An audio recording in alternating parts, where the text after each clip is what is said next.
So art can be categorized into various types based on how it relates to the real world. Nakikita natin kanina may mga implied. And you know what? These categories help us understand the artist's intention and the relationship between the artwork and the reality it represents. The three primary types are representational art, abstract art, and non-representational art. So pag sinabi nating representational art, this is the most traditional and familiar type of art where the artwork depicts real-world objects, people, landscapes, or scenes in a way that is easily recognizable. This form of art strives to closely mimic reality, capture the likeness, proportions, and details of the subject as observed by the artist. And here are the key aspects of representational art. Realism, often characterized by an accurate, detailed, and true-to-life presentation or representation of subjects. The aim is to depict subjects as they appear in everyday life, with minimal artistic interpretation or alteration. Walang pagbabago, ganun na ganun in reality. So, next would be naturalism. Now, naturalism is a style that is related to realism a bit, but is often focused on depicting subjects in their most natural state, emphasizing the beauty and intricacy of the natural world. In the meantime, Impressionism, while still representational, it captures the essence or impression of a scene rather than focusing on precise details. It often emphasizes light and color over form and detail. So, parang medyo exag siya ng konti. Because in representational art, the viewer can easily identify the subject matter. No? Whether it's a portrait, a landscape, or still life.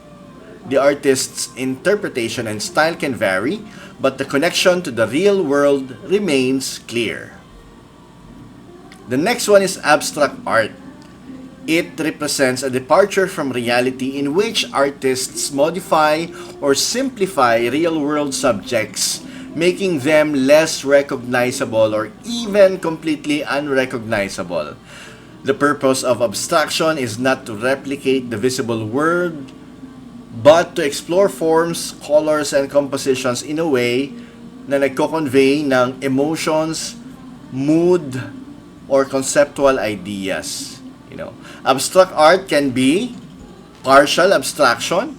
Here, the subject is still somewhat recognizable, but has been altered, simplified, or exaggerated. For instance, an artist might distort the proportions of a human figure or simplify a landscape into basic shapes and colors. So, partial yun, Now, pag sinabi naman nating total abstraction, in this form, the original subject is so modified that it is entirely unrecognizable. The focus is on the elements of art like line, shape, color, and texture rather than on representing something from the real world. Abstract art allows artists to express feelings, thoughts, and ideas in a more open-ended way. Kunwari, galit ako, medyo burara yung aking mga colors, and so on and so forth, encouraging viewers to interpret the work based on their own experiences and emotions.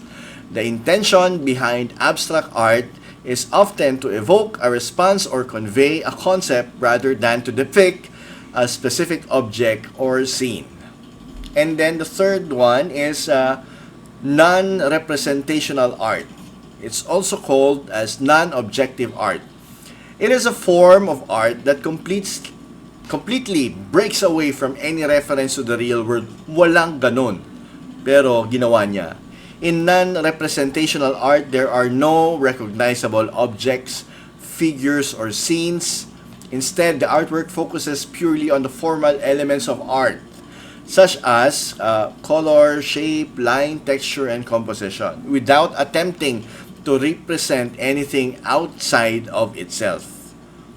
Characteristics of non-representational art include pure abstraction. Unlike abstract art, which may still reference something real, non-representational art has no ties to the visible world. Walang ganon. It is purely about the visual experience and the interplay of the elements of art. And then we also have a focus on form and color. Non-representational art often explores how forms and colors interact, how they create balance, tension, or harmony within the composition, and how they affect the viewer's perception. And also, for non-objective or non-representational art, sometimes there is an emphasis on aesthetic experience.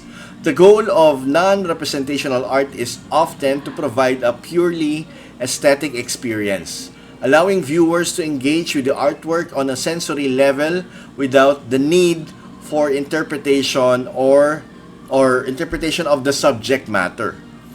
Non-representational art is about the exploration of art for art's sake, where the visual elements themselves become the subject matter.